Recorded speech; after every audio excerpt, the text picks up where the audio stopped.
Hi, you're watching Rose Squad Reviews. I'm Melanie, and today I'm bringing you another Speedpaint.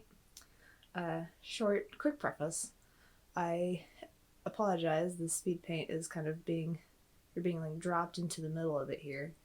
I was not able to film, or rather record, the line art and initial coloring parts.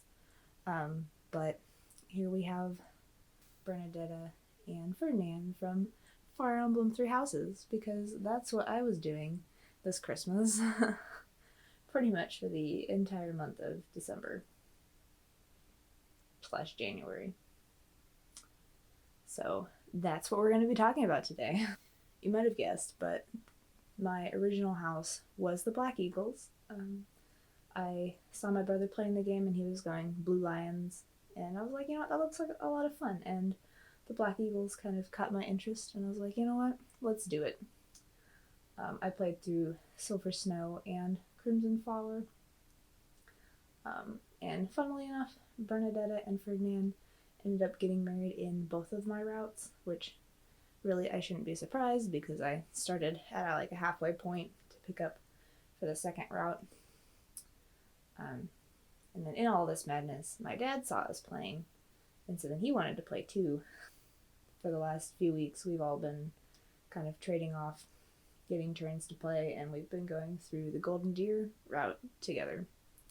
Since my dad's seen most of my brother and I's routes, and then he wanted to do something that he hadn't seen as much of.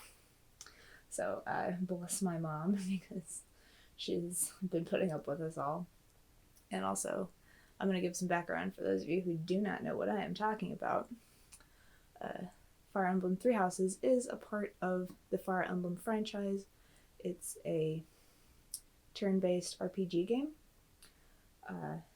There's been a lot of games that have come out previously to this point.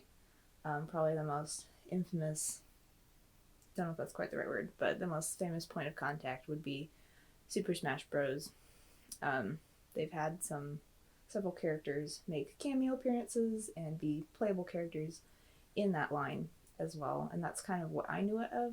And then before I jumped into the universe at this touch point, overall, Three Houses is a good starter game for new fans, I think. The graphics are pretty great. I'll talk about more of that in a second.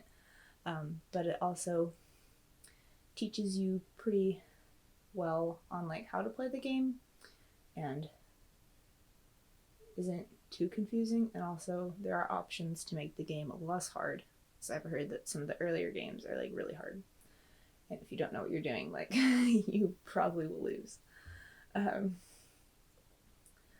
But in the game, the basic storyline starts out as you're a professor that just got hired at this prestigious officers academy that has students attending from all across the continent. We've got 3 different countries mainly that are represented in 3 different houses. So kind of think like in Harry Potter, you have like Gryffindor, Slytherin, Ravenclaw, Hufflepuff. Well, in this game, we have the Black Eagles, the Blue Lions, and the Golden Deer. And depending on which house you pick determines kind of which version of the game that you're going through. I chose the Black Eagles, and the unique thing about the Black Eagles is there's kind of an offshoot point where you can have an alternate ending to the game. So there's like kind of 2 routes within that one route. And one route is called Crimson Flower, and the other one's called Silver Snow. So now that we've all been brought up to speed, I just want to say I love all the Black Eagles. They are my children. When I played the Golden Deer route, I made sure to recruit all of them into my house. And so actually I managed to recruit like everybody. There was a couple people that the very last week of like recruitment availability, I was like, come on, you need to join my house. But we got everyone, so we're good. If you've played the game before, you know why this is important. If not, just play the game and you will find out. And so to start us off, I wanted to talk about in some way the graphics of the game, which by the way are stunning. We have nicely animated cutscenes every once in a while. But overall, just kind of the world that they've set up is very detailed and well fleshed out. And I really love the character designs. I have nothing but praise to say about the character designs for the most part. There's a lot of colors, like everyone has vibrantly colored hair, which I don't know why I'm surprised about this, but that's a thing. I'm almost led to believe that the hair colors mean something, but it just might also be that the creators were having fun and like, let's just give this person pink hair, let's give this person purple hair, green hair, all the hair colors. I will say, of the 3 routes, I think Blue Lion is the strongest in kind of storytelling in a lot of ways, in presenting that storytelling. I think it's the route that got most of the budget, if that makes sense. It has some really nice cutscenes that some of the other routes are lacking, like, their own versions of, which is kind of sad. Sometimes I'm like, well, you could have, like, recycled some animation and just given me, like, 5 seconds of this perspective from that cutscene, but it's fine. Sadly, it's not the case. However, I really enjoyed going through the Black Eagles with Crimson Flower and Silver Snow. Obviously, there's some differences in the two after you reach that break-off point, because they kind of go completely opposite directions.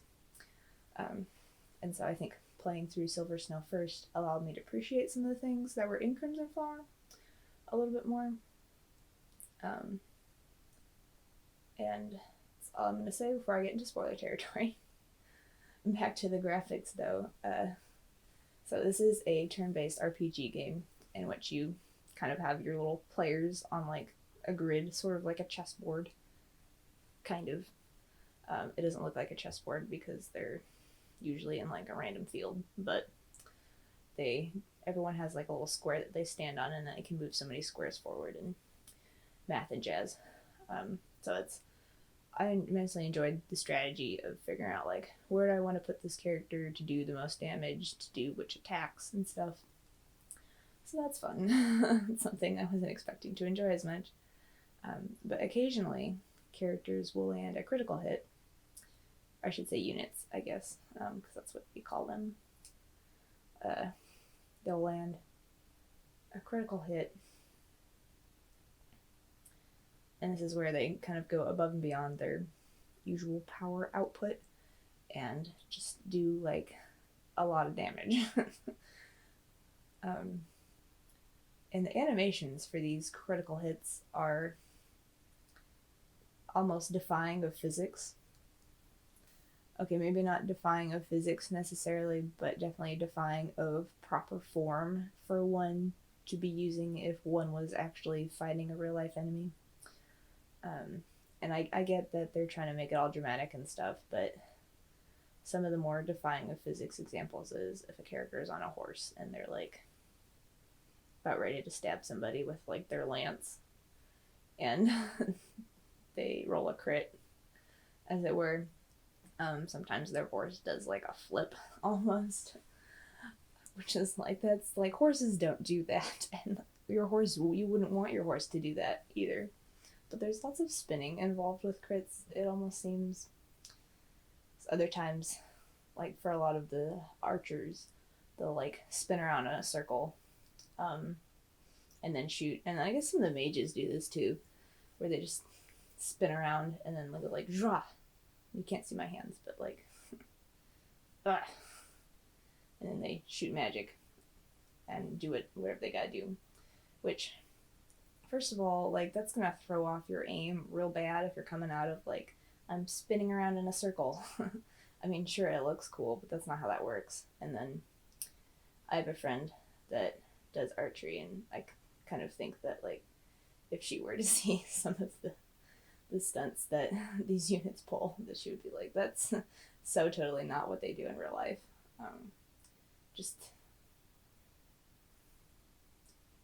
it just isn't. But it makes it fun, and I've enjoyed the game so far. When I was doing the speed paint, I had to keep looking up and making sure that I had the right colors for everyone's outfits, and then I think eventually I had to go back and fix some things, like I accidentally colored Ferdinand's cloak wrong, so I apologize if some of the colors aren't quite what they need to be, but I super enjoyed Fire Emblem Three Houses, and I enjoyed doing this speed paint, and I hope you enjoyed it. Let me know if you've ever played the game in the comments below. I'd be interested to hear some of your thoughts, who are your favorite characters, and I will see you next time.